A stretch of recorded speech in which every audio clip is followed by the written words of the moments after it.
আসসালামু আলাইকুম। স্বাগত জানাচ্ছি নতুন আরেকটি ভিডিওতে। এই অঙ্কটি অসংখ্য, অসংখ্য বার চাকরি পরীক্ষায় এসেছে। ১১ থেকে ২০ গ্রেড লিখিত পরীক্ষায় অনেকবার এসেছে। অঙ্কটি হচ্ছে একটি লঞ্চে ডেকের যাত্রী সংখ্যা কেবিনের যাত্রী সংখ্যার ৪ গুণ অপেক্ষা ৪ জন বেশি। মাথাপিছু কেবিনের ভাড়া ডেকের ভাড়ার দ্বিগুণ। ডেকের ভাড়া মাথাপিছু ৳৩০ এবং মোট ভাড়া প্রাপ্তি হচ্ছে ৳১৬৮০ হলে মোট যাত্রী সংখ্যা কত? তার মানে এখানে বলেছে কি, একটি লঞ্চে ডেকের যাত্রী সংখ্যা কেবিনের যাত্রী সংখ্যার ৪ গুণ অপেক্ষা কি ২ জন বেশি। তার মানে এখানে কি, কার থেকে বেশি? কেবিনের যাত্রী সংখ্যার ৪ গুণ অপেক্ষা ২ জন বেশি। ডেকের যাত্রী সংখ্যা কেবিনের থেকেও বেশি। ওকে, এটা একটা আমাদের কন্ডিশন গেল। আরেকটা কন্ডিশন বলছে কি, মাথাপিছু কেবিনের ভাড়া ডেকের ভাড়ার দ্বিগুণ। ডেকের যে ভাড়া কেবিনের ভাড়াটা হবে কি দ্বিগুণ। আবার এখানে বলছে ডেকের ভাড়া কত দেওয়া আছে? ৳৩০। ওকে, আমরা একটা সমাধান করতে পারি। যে সমাধানটা করতে পারি এভাবে। আমাদের এখানে বলছে কি, যে ডেকের যাত্রী সংখ্যা কেবিনের যাত্রী সংখ্যা ৪ গুণ অপেক্ষা ২ জন বেশি। তাহলে আমরা এখানে লিখতে পারি কেবিনের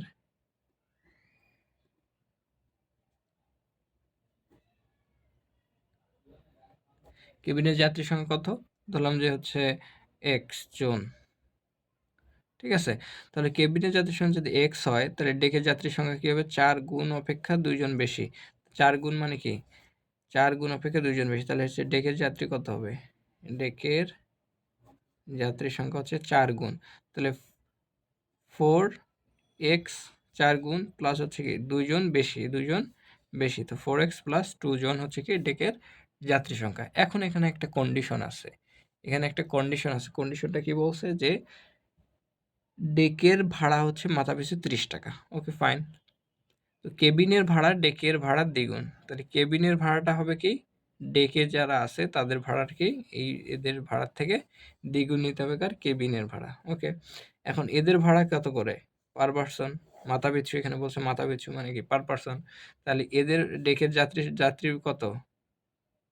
ডেকের যাত্রীর ভাড়া হচ্ছে কত?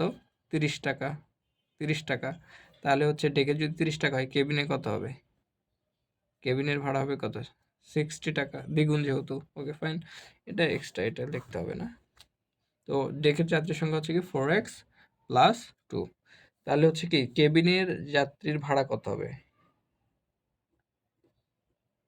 কেবিনের যাত্রীর ভাড়া কত? কাদের দ্বিগুণ? ডেকের। ডেক কত? ৳৩০। তাহলে এটা হবে কত? ৩০ দুগুণী ৬০। তাহলে ৩০ ইন্টু 30 ইন্টু 2 প্লাস হচ্ছে কি এক্স। তার মানে কি সরি ইন্টু এক্স। তাহলে পার পারসন তাহলে এক্স জন। তাহলে হচ্ছে 60 ইন্টু এক্স। তার মানে হচ্ছে কি 60x। 60x এটা হচ্ছে কত? ডেকের যাত্রীর ভাড়া। তাহলে কেবিনের যাত্রীর ভাড়া। তাহলে ডেকের কত হবে? ডেকের যাত্রীর ভাড়া কত হবে? পার পারসন ৳৩০ করে। তাহলে 30 কাদের সাথে গুণ? এই যে আমরা যে সংখ্যাটা পেয়েছি সেটা 4x প্লাস হচ্ছে 2 এইটা। তাহলে টোটাল কত টাকা উঠছে? এর ভাড়া পাইছি আমরা এটুকু, আর এর ভাড়া পাইছি আমরা এটুকু। এই দুটোর যোগফল হচ্ছে কি মোট প্রাপ্তির ভাড়া, ৳১৬৮০। সো এই দুটোর যোগফলই হচ্ছে কি মোট ভাড়া। তো 60x প্লাস হচ্ছে 30, 4x প্লাস 2 ইকুয়াল কত? ৳১৬৮০। ঠিক আছে? তো ৳১৬৮০ যদি হয়, তাহলে আমরা এটা ক্যালকুলেশন করি। 60x plus ৩ 4 12, 120x plus 60 equal হচ্ছে ১৬৮০। ওকে, ৩ দুগুণ ৬০। তো এখানে কত হচ্ছে ১৮০, 180x। আর এটা আমরা এই পাশে মাইনাস করে দিই। ১৬৮০ মাইনাস হচ্ছে 60। তো এখানে আমার থাকে কত? 180x।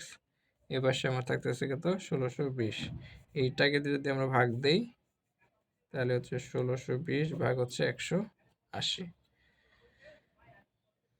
এটাকে আমরা যদি কাটাকাটি করি তাহলে আসবে হচ্ছে 9। সো এক্স মানে কি? কেবিনের যাত্রী সংখ্যা কয়জন? 9 জন।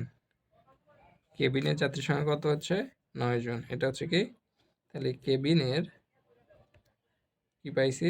যাত্রী সংখ্যা। যাত্রী সংখ্যা কয়জন? 9 জন। তাহলে আমরা কার বের করবো এখন? ডেকের যাত্রী সংখ্যা। ডেকের যাত্রী সংখ্যা কত?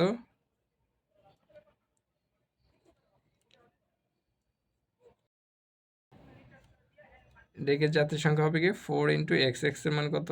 9 প্লাস হচ্ছে 2। 4 নং 36 প্লাস হচ্ছে 2। ঠিক আছে, তাহলে এখানে আমরা পাচ্ছি কত? 38। এটা আমরা কেবিনের পাইলাম হচ্ছে 9 জন, আর এর পরে হলো 38 জন। তাহলে মোট যাত্রী সংখ্যা কত? মোট যাত্রী সংখ্যা কত হবে?